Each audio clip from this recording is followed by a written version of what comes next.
celebrate an entire lifetime. Geshe Michael Roach had some tragedies early on in his life which drove him to India to find his teachings, and he devoted the entirety of his entire existence to understanding these things in a way that fathoms me when I see the scope of what he's been able to do in the world.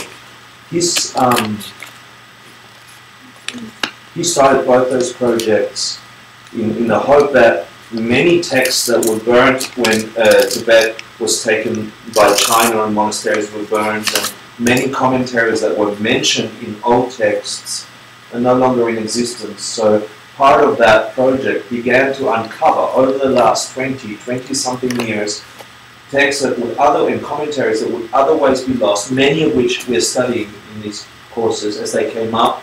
In the Tsar's library in Russia, for example, they had unfettered access, the only people in there, and the Tsars had collected Tibetan works from Mongolia and the rest and had kept them in, I can't remember the city, St. Petersburg, yeah, where the library in St. Petersburg. And so Geshe Michael's project, he put monks and nuns in there, and they began digitizing the title of the text and then beginning to put out the text. And now some of them are being translated. Many of them are in this course. It's a unique thing on the planet. It's one of two major saving this kind of wisdom in the world, two major projects. So please come, please tell your friends. It's going to be magnificent teaching. It will be an insight into this piece of art said to be made by the Buddha himself, which is in a single painting describes the entire teachings of Buddha from schmuckness to enlightenment in a single image. It's said to be like a time bomb for someone that can read and understand the iconography of this painting. It's supposed to send you into a state of complete understanding of your world. And in fact, there's records of King Udrayana, who was the first victim of that time bomb, and he got to see the ultimate nature of things according to text on that subject. I just forgot to mention one thing since we're studying karma. So there are many types of virtuous acts, but the idea of being a part of preserving the Dharma in these teachings is the highest karma that you can create. And if you do it with correct view about understanding where your world is coming from, and you contribute in that understanding, and it's like wonderful, beautiful, huge, life-changing karma. Yeah, because if you feel it and you sense that you are getting some insight into the world and helping that insight stay in your world, it's the only way you grow that in your world. So it's a beautiful segue to comment. Let's, before I go there, I want to ask Flavia, please to come here.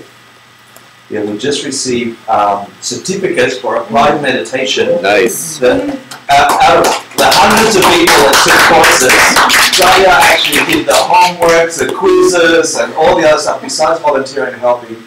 This means this will be in the record books. I don't know if you see the record books from the 1500s and the 1600s, the commentaries. Like you're in one of those ledgers now. Okay? So now the lineage holder. Really and practically, like officially a lineage holder of applied meditation. Peter Heatley, please come up. You are also an expert meditator and forever in the record books of the Gelugpa tradition to pass on this amazing information. Emily!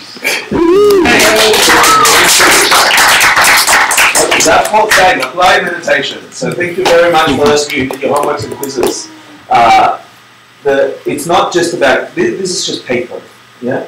But to actually spend time writing this information down, forcing your mind to focus, because you only get a touch of this information. And if it's profound, which for me it is, and I hope it is for you, it will impact your life for the rest of your life. So instead of letting it impact that much, it takes another 5-10 minutes a day or a week to do homeworks and quizzes. The depth of understanding is so much more when you actually sit down and do your homeworks and quizzes. Yeah, it's so good for you, really, to challenge some assumptions about where the world comes from. And just to sit down and do your homeworks and quizzes, it settles in your mind or begins to raise some questions which you then have to debate, highly encourage it. And guilt trip you about it. So please catch up, do the homeworks and quizzes, which leads me to, we've just posted up the homeworks, quizzes, answer keys, in a little website we called om-pl.webs.com. Yeah. So if you want, the email is there. The om-pl. That's just to remind you. You add webs to that, or go to the Facebook page of this class, and you can get the links. You can download all the homeworks, all the quizzes, all the answer keys. Yeah. And that's good. If you cheat, it's good. It's not cheating if you're trying to figure it out. It's just informing yourself. It's another way of learning. So in the last 15 minutes, I've got to do a ton of work. So if I rush you, enjoy. We talked about a good deed. Someone give me the definition as you remember it without reading it. Short-term pleasure, long-term nirvana. That's good summary.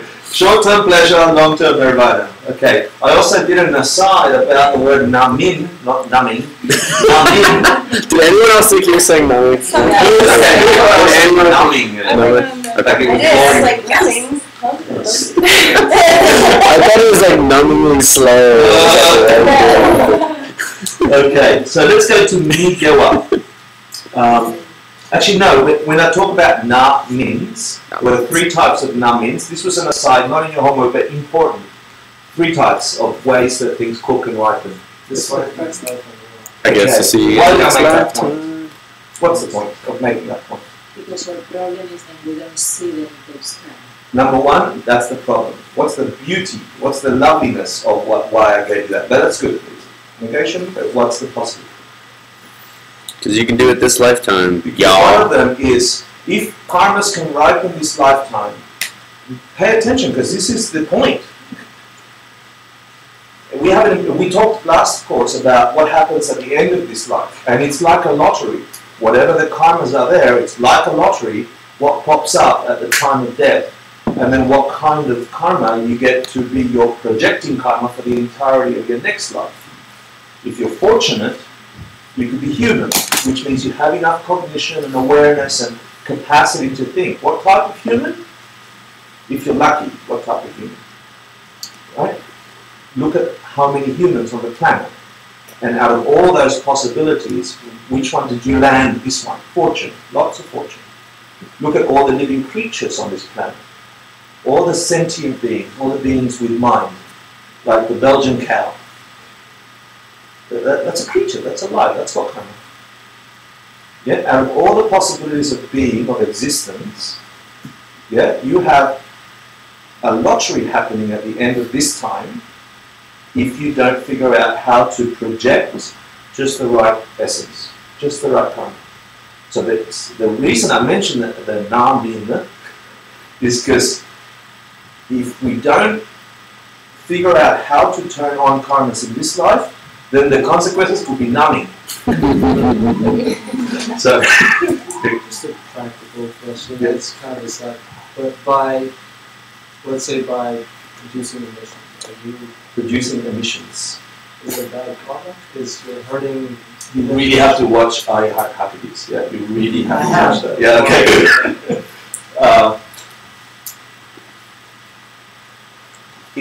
We'll get to it, but if you are consciously aware that what you're doing is harming, you must get the result of that. It's a movement of the mind. Your mind did something, your mind perceived something, your actions said something, and the flavor of that perception is not like you can fake it to be other than what you really believe is doing. You must get the result of that. So that's a quick answer. Migewa. So we talked a little bit about having to accept karma because the doctor said, okay, we have to accept this. All I'm saying is step into that with understanding. If we don't understand and we have to rely on authority, that's the point of study. Get to the depth of authority. Why do you trust the authority? And in the last course, we talked a little bit about, out of all the stuff that Buddha said, So here's a being on this planet, your world, who had some insight into the ultimate nature of things and said, this is thus. This is what I saw, just like Newton. It's a law. And then you have to drink that, internalize it, practice, right? So the only way you're going to do that, he said, don't believe me. He said, try it out, figure it out. So the only way you do that is to study and try and understand, well, what else did he say? So you have to study, and then that alone won't help you either. I'm sorry, it's not a nice answer. You drink this and then all of a sudden you're fixed. You actually have to do something. And this is the hard part, the third part of that. So first you've got authority. Second, you've got to study all the other bits of authority. He is an authority because out of all the things he said, the first one is so true and so clear. The world is suffering, and he described it so perfectly, and everybody else is ignoring it and locking up people in nursing homes and ignoring death and all the other stuff until it comes. He's like, no, check this out. This is the world we live in. But you can't refute any of those things he said in the first four are the truth. But then there must be some logic or some meaning in the rest of them. The third part, once you get the authority, you study, you learn, you internalize, you question what you're learning. This is the point of your life. You question, you internalize. And then here comes the problem. You've got to do something with it. And this is hard, because living in this world, applying this kind of logic, is doing the opposite of what the rest of us, or what you yourself have been doing. So meditation is one example, right? What's easier, stay in bed or get up and meditate? And you, through logic, through listening to the authority, you need to bring your mind to the deepest level, to the most subtle level of being, in order to get that kick into ultimate reality. You need to meditate 45 to an hour a day for a sustained period of time until you have some control of this crazy mind. That's one of the advices. Yeah? It's difficult to do. You don't want to do it. Even though you know it, you've learned it, you've got the authority, you've studied it, but after sleeping, you know that. And you actually got to do something. You've got to pack a karma for the karma to actually ripen. So I needed to make that point, because not doing that is ignorance. It's ignoring the doctor's advice. Oh, I won't look into this, it'll be fine. And then I won't be able to move my arm anymore if I don't do something about it. So that's one thing. The other thing is that this world is deceiving because of Min, because of the time lag. We think cause and effect are different to what they are. In other words, water produces an apple tree rather than seeds. Because sometimes you cheat or you lie to your boss, and they are happy about it. They like get you off the hook and nothing terrible happened. So you did a dark thing and a positive thing came out. You put water and an apple tree came out. So sometimes you do an action and the result is favorable. You lie and people are happy. Or someone is sick and you're like, oh, you'll be fine. When my dad was dying, oh, you'll be fine. I'm not lying. To believe that lie will produce a goodness is the ignorance we're talking about. To believe that lying or cheating your boss or whatever will produce a positive result is the ignorance we're talking about. So living by that code is infinitely hard in a world where everybody else is living by another code. And you yourself will go, that's why it takes effort. But once you get the flow, then the effort becomes effortless. Yeah, you get practice ease in meditation. You get ease of being, and because you understand where results come from. So let's go to Migewa. I'll jump straight to the definition in 7 minutes, ladies and gentlemen. Migewa is a bad deed. Is that which brings you a karmic result, which is an undesirable or an unpleasant experience. So that's what Namin, that next line is. And for those of you who want a translation, Namin means Karmic result. Karmic result. Yudu mi ongwa means undesirable. Midewa means unhappiness. Nyongwa means experience. Mi means that. Migewa means bad deed.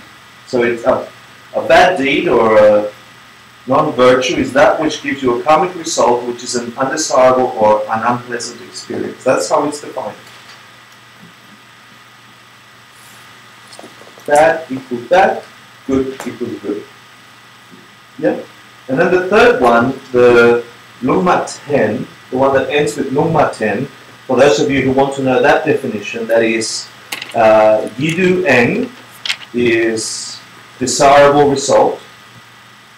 Mi Eng means undesirable result. Good. Kiepa gives you. Dini, those two, gives you those two. Le Shempa means other types. Le is karma. Lungma 10 is neutral karma. So neutral karma is karma which is other than those two, other than good or bad, yeah, desirable or undesirable result. And just as an aside, on neutral karma, it's usually colored with ignorance because we're not thinking, we're not actively engaged in the production of that karma. We're not deeply invested, so we carry with it the ignorance that we have naturally occurring about where the world comes from. And this accounts for all the background noise of your world, all the niggly traffic noise, the beeping, the colors of things, all the background stuff that is neutral karmas that aren't, and the reason that they might have a low-level radiation annoyance or unhelpfulness is because it's usually caught up with ignorance. Also, that's why they don't last.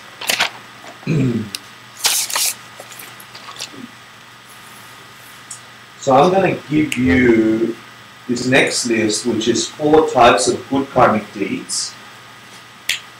And the first one is Dundam Gewa. I'll just give you the translation. That's nirvana. This would be an ultimate kind of good deed. Now, can I ask you, is nirvana a deed? What is it? It's a result, right? It's the ultimate result of all karma. But in the description in the Abhidharma, they describe it as a nominal deed. Yeah, the result of all it's like existing object. The ultimate existing object is emptiness, the thing that is everything. Is it an object? You know, it's a non-object. So in this case, they put nirvana as an ultimate good deed because it is, by its nature, a goodness, but it's not really a deed. It's not really a goal. Yeah. The next one, say Nongwo Niki Gewa. Nongwo Niki Gewa. This is a good deeds by their very nature. These are things that by their very nature carry a positive charge, if you like, of being a good deed, meaning it will produce a positive result. Yeah? And these, I have to give you the 5, so there's a subset to number 2, the 5, and we go into the Tibetan nons. A is non-desire, B is non-hatred, C is non-ignorance. So, not having desire or ignorant liking, not having ignorant liking is by its very nature a positive charge. Not having a non-hatred, not having ignorant aversion, ignorant disliking, not having that in your state of mind, yeah, is by its very nature a positive charge. And not having ignorance, do these sound familiar to anyone? Mm-hmm. What are they?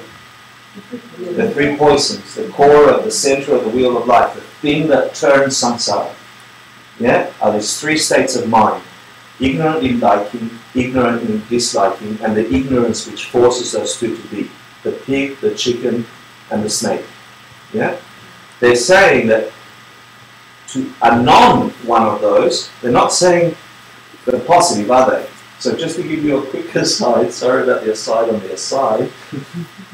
When Tibetans talk about non, there's 3 types of meanings that could come from non. When you say something is non-desire, it could mean the lack of desire, yeah? It could mean something other than desire, or it could mean the complete antidote or opposite of desire. Yeah? So a non could be any one of those three. It could be the lack of something. A non-Hector could be a lack of Hector in that thing. Yeah? A non-Hector could be other than Hector. A non-Hector could be the complete opposite of, or the antidote to a Hector. Yeah? Does that make sense?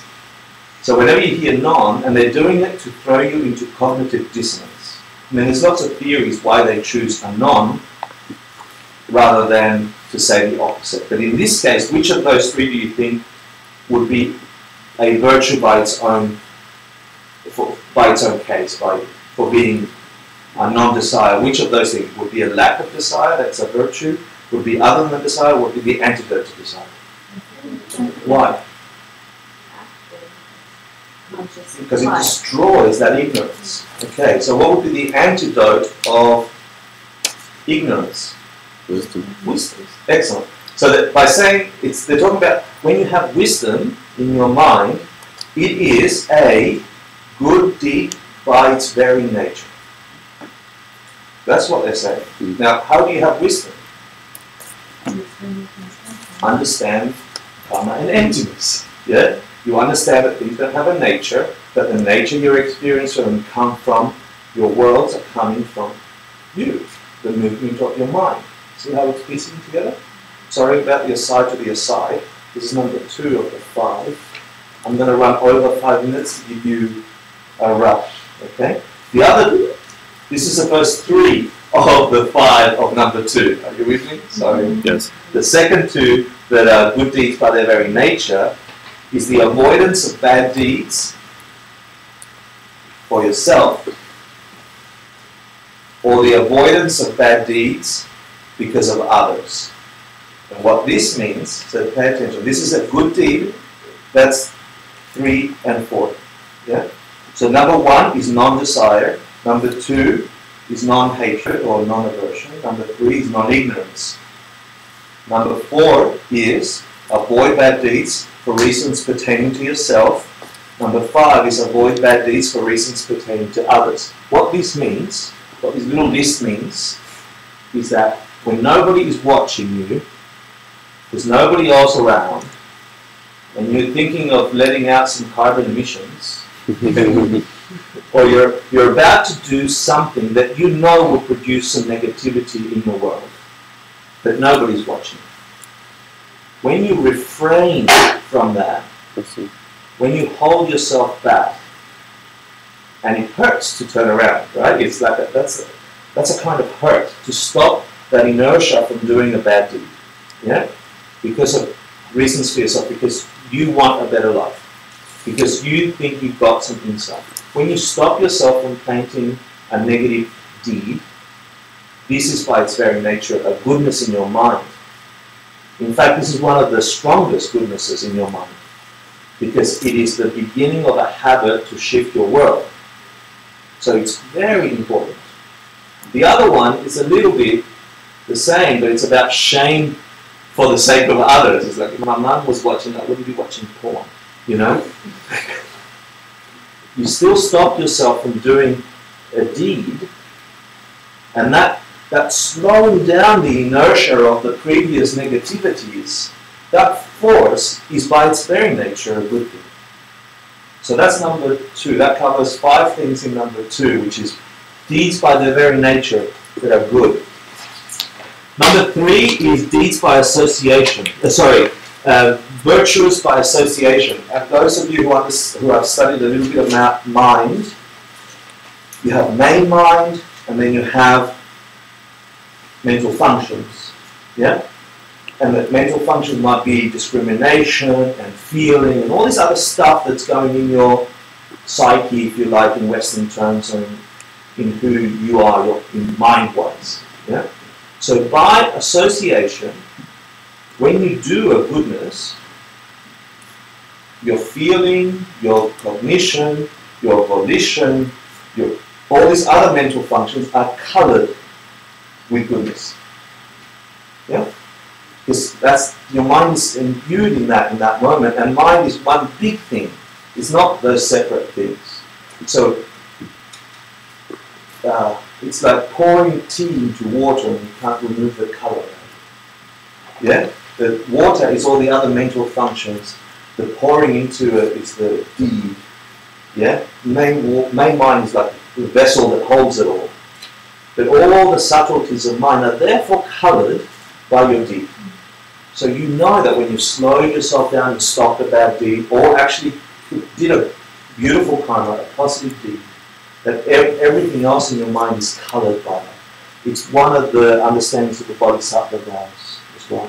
It's the way they talk about having bodhicitta with this thing. Lastly, say Kung Long.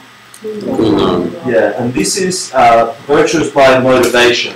Meaning, if your mind is that way, then any verbal or physical action that is motivated by that is also a goodness. The example they give here is a story about a pilgrim walking past a Buddhist stupa and statue, and there's torrential rains and it's pouring, and there's this Buddha image that's being covered in rain, and this pilgrim only has one of those cloths that are like the little nappies, what do you call them? The long cloths, yeah.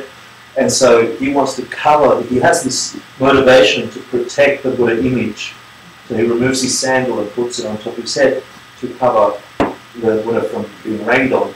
In his mind, that's completely beautiful and coloured because it was an action based on that motivation. So then he moves on, and then some other person walks past and sees that somebody put a shoe on top of a Buddha and gets really angry and upset that some idiot did this. That will not remove the goodness that came from the action motivated by pure intention. Does that make sense? Mm-hmm. Yes, so that's the example they use there. The metaphor for these is the first, being nirvana, is like having a healthy body. The next set of good deeds by their very nature, the five that are covered, are like herbs, like all these different herbs, all these 5 herbs, if you like. Yeah, which by their nature give you health, if you like. Yeah, like in a medicinal sense. The ones by association, your mental faculties, the metaphor in that is like it's the water, the warm water that you mix the herbs in. Yeah, so to have a healthy body, you drink these good herbs, mixed in this healthy water, and then the one by motivation is once that's internalized, it's like mother's milk that's had medicine, that the mother's been drinking medicine all this time. She's a healthy being and she's giving milk to her child. And it's the same for the opposite is true as well. So the opposite would be in a samsaric world. Samsara is the opposite of nirvana. It is like an unhealthy body. The herbs are poison, but you still mix it in the medium of your mind, and you're drinking poison from a poisoned mother or something. So that's the metaphor for that.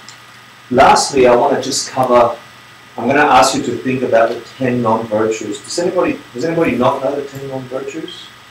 Not know? Okay, so someone rattle them off. There's 3 of body, speech and mind. 3 of body are? Killing, stealing, cheating. Stealing, adultery, cheating, and sexual misconduct, right? And the 3 of 4 of speech. 4 of speech. Lying, divisive speech, harsh words, chatter. Idle talk. Yeah. And the last of the mind. Ill will, envy, coveting, and ignorance, and wrong view. Yeah. Now when I first heard these, they sounded awfully Catholic, and I was very upset that all of a sudden I land myself in a philosophy class and hear baby Jesus again telling me what I should do. I want you, if you can, between now and next class, to think about, if we're talking about karma being the movement of your mind, and that your worlds come from the movement of your mind quite literally, why would these, or any flavour of these, be amongst the top 10 out of the possible 84,000 mental afflictions, things that cause all the badness in our worlds? These are the top 10. The theory is that it's probably because we're doing some flavour of these at some level, harming life. removing life. What would be the karmic correlation if there was no time lag for harming life? What would be the karmic correlation for taking other people's stuff? What would be the karmic what would you have to your experience be if adultery, having coveting and wanting another person's partner, what would happen to you as you found your partner? So it's not that somebody's judging you and you're a naughty person and someone's outside of you going, thou shalt. If karma, if your existence is a literal movement of your mind forced upon you by your past actions, these 10 are like the big boulders, huge rocks that prevent you on your road to freeing yourself from that. Out of the possible 84,000, these are the top 10. So what I'd like to invite you to do before next class is just think about, out of these 10, where have you come close to doing or thinking or feeling or saying any of these in your day-to-day, harming life, taking other people's stuff? Quite like a scientist observing yourself for the first time. And then see what you come back with next week. And we'll talk next week. So let's dedicate. Thank you for staying longer. Sorry to long. Sashi Puki Jishin Metotram Vira Ninshin Indegam Padi Sange Shindu Mite Wagi Jokunanda Shinma Tuparsho Iram Guru Ratnavandavakam Nuyatayami Givati Kyoku Sunam Yashe Sotsokshin Sunam Yashe Lejunwe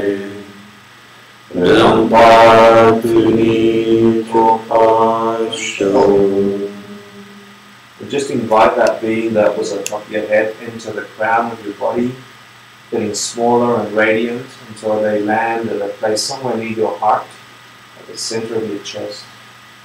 And imagine that their radiance and their light is all the wisdom and understanding your world, and all the compassion, all the love for and wish to free others from misunderstanding their worlds, and let it grow there until we see each other again. Thanks for coming. Thank you so much. Thank you, Hector. Thanks for teaching.